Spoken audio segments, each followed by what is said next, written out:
स्वागत है आप सभी लोगों का। सूजस ई बुलेटिन का 5 जुलाई का अंक अपन देख रहे हैं। राजस्थान सरकार के सूचना और जनसंपर्क विभाग का ऑफिशियल डॉक्यूमेंट है। ये डॉक्यूमेंट देखने की आपको एक आदत सी होनी चाहिए। अगर आप ये रोज 2 पेज देखते रहेंगे तो आप ये देखोगे कि ये सारी चीजें बहुत आसानी से आपको याद रह रही है और कुछ भी रटने की जरूरत नहीं पड़ रही है। अगर आप पूरे महीने का एक साथ देखने की कोशिश करेंगे या 6 महीने का एक साथ देखने की कोशिश करेंगे तो फिर समस्याएं बढ़ जाएगी। फिर वो उस तरीके से आप याद नहीं कर पाओगे या उतना छोटा डेटा आपको लगेगा कि नहीं ये डेटा याद नहीं रह सकता, ऐसा फीलिंग आएगी। तो उससे बचने के लिए इसे डेली देखिए कीजिए। चलिए शुरुआत करते हैं। सहकारिता मंत्रालय का 5वां स्थापना दिवस समारोह नई दिल्ली में आयोजित होगा। भजनलाल शर्मा जी वहां पे जाएंगे।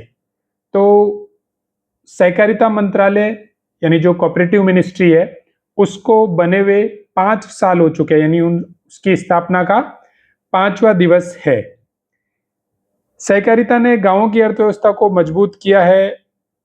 केंद्र सरकार का विजन है कि सहकार से समृद्धि तक, तो इस विजन पे चलते हुए वो चीज आगे आ रहे हैं। अब ये जो 5 साल हो चुके हैं इसमें राजस्थान में क्या खास प्रयास हो रहे हैं, तो मुख्यमंत्री जी ने कहा है कि एक भारत टैक्सी स्टार्ट हुई थी जयपुर में, अगर आपको पता हो तो। ये कोऑपरेटिव की पहल ही थी। भारत टैक्सी पहल को प्रदेश में बढ़ावा देने और प्रधानमंत्री जन औषधि केंद्र को प्रोत्साहित करने के भी निर्देश दिए हैं। ऐसी बात बोली है मुख्यमंत्री जी ने कि राजस्थान में इन दोनों चीजों पे ध्यान दिया जाना चाहिए। तो एक तो ये भारत टैक्सी आपको ध्यान रखना है, कैब सर्विस है, नाम है भारत टैक्सी। ठीक है, चलिए फिर सहकार परिवार का विस्तार हो रहा है, उसमें 8.90 लाख नए सदस्य जुड़े हैं। राजस्थान में किसान सम्मान निधि, जिसमें केंद्र सरकार 6,000 रुपए और राजस्थान सरकार 3,000 मिला के किसानों को 9,000 रुपए दे रहे हैं। गोपाल क्रेडिट कार्ड योजना और रिस्क रिलीफ फंड स्कीम का क्रियान्वयन किया जा रहा है। फिर इन्होंने एक और बात बोली है कि वर्ष 2025-26 में सहकारी बैंकों एवं पैक्स के द्वारा वितरित फसली ऋणों में से 97.48% ऋणों की वसूली हुई है एवं राजफेड द्वारा समर्थन मूल्य खरीद में प्रणाली भुगतान प्रणाली में राजफेड जो समर्थन मूल्य खरीद में जो खरीद रहा था उसका प्रभावी भुगतान प्रणाली लागू हो गई है।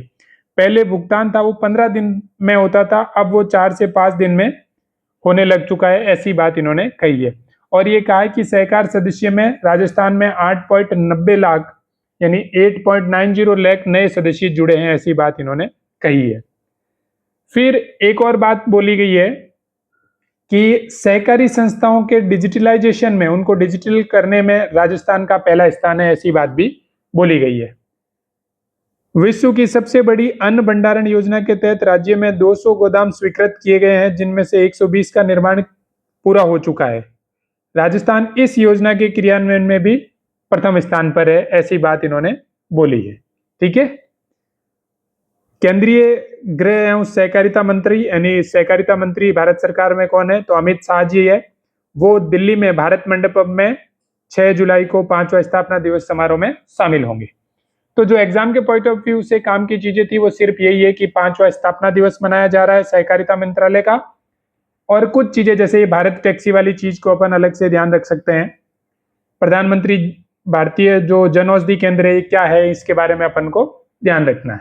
ठीक है, और ये कि रैंकिंग में डिजिटलाइजेशन में भी फर्स्ट है, और दूसरा विश्व की सबसे बड़ी अन्न भंडारण योजना के तहत 200 गोदाम स्वीकृत है, जिसमें से 120 का निर्माण पूरा हो चुका है। राजस्थान इस योजना में भी प्रथम स्थान पर है। चलिए आगे बढ़ते हैं। फिर अगली न्यूज में मुख्यमंत्री जी जब रिफाइनरी के उद्घाटन से वापस आ रहे थे तो जोधपुर में रुके थे। जोधपुर में उन्होंने कहीं पे चाय पी थी। इसका एग्जाम के पॉइंट ऑफ व्यू से कोई इंपॉर्टेंट चीज नहीं है, बस ये ध्यान रख लेना कि इस समय इनके साथ संसदीय कार्य मंत्री जोगाराम जी पटेल थे। तो संसदीय कार्य मंत्री कौन है, जोगाराम जी पटेल। फिर उन्होंने एक जिक्र किया है कि यूपीआई से हमने पेमेंट किया, डिजिटलाइजेशन को बढ़ावा दे रहे हैं। ये सब एग्जाम के पॉइंट ऑफ व्यू से काम की चीज नहीं है। फिर एक पोस्टर आया है सेवा शिविर को लेके, 12 जून से 15 जुलाई तक ये चल रहे हैं। ग्रामीण सेवा शिविर और शहरी सेवा शिविर दोनों चल रहे हैं। ग्रामीण में 22 विभाग है, शहर वाली में 10 विभाग है। और इस योजना में कर क्या रहे हैं, तो जो सरकार की योजनाएं हैं वो गांवों तक और शहरों तक, मतलब जो जिनको ये योजनाओं का लाभ मिलना चाहिए उनके द्वार तक योजनाएं लेके जा रहे हैं, और उनकी अगर कुछ शिकायतें हैं तो उन्हें लोकल स्तर पे जाके सुना जा रहा है। ठीक है। फिर रोजगार उत्सव आयोजित किया गया था, लगभग 54,000 लोगों को नियुक्ति पत्र दिए गए। अब ये जो रोजगार मेला जो था ये अलग अलग जगहों पर था, तो वहां पे अलग अलग मिनिस्टर गए हैं, तो अपन को ये नहीं ध्यान रखना कि ये कहाँ था, सब जगह पे था, उपखंड से लेके डिस्ट्रिक्ट से लेके हर एक लेवल पे ये थे। अपन को सिर्फ ये ध्यान रखना है कि वो मिनिस्टर कौन है, ताकि एग्जाम में ये पूछ लिया जाए तो अपन को वो पता रहे। तो केंद्रीय संस्कृति एवं पर्यटन मंत्री गजेंद्र सिंह शेखावत जोधपुर में थे। इनके साथ संसदीय कार्य विधि एवं विधिक कार्य मंत्री जोगाराम जी पटेल भी थे। अजमेर में केंद्रीय कृषि राज्य मंत्री भागीरथ चौधरी जी थे। टोंक में जन स्वास्थ्य अभियांत्रिकी मंत्री कन्हैयालाल चौधरी। कोटा में शिक्षा मंत्री मदन लाल दिलावर जी। इन्होंने वहां पे कितनों को नियुक्ति पत्र दिया ये अपन को ध्यान नहीं रखने हैं। ठीक है।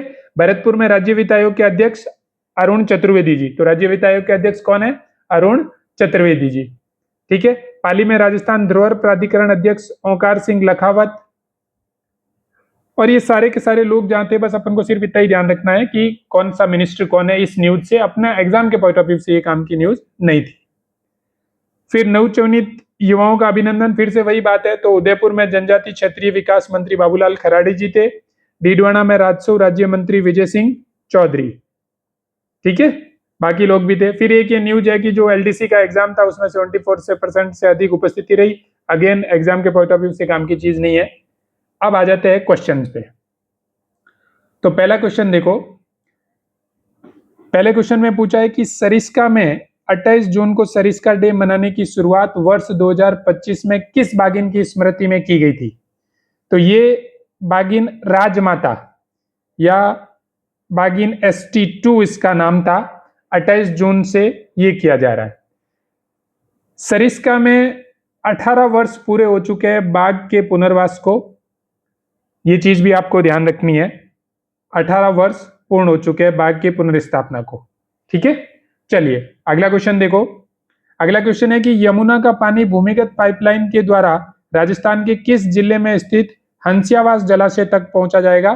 तो ये चूरू जिले में स्थित है हंसियावास जलाशय, वहां तक पहुंचाया जाएगा।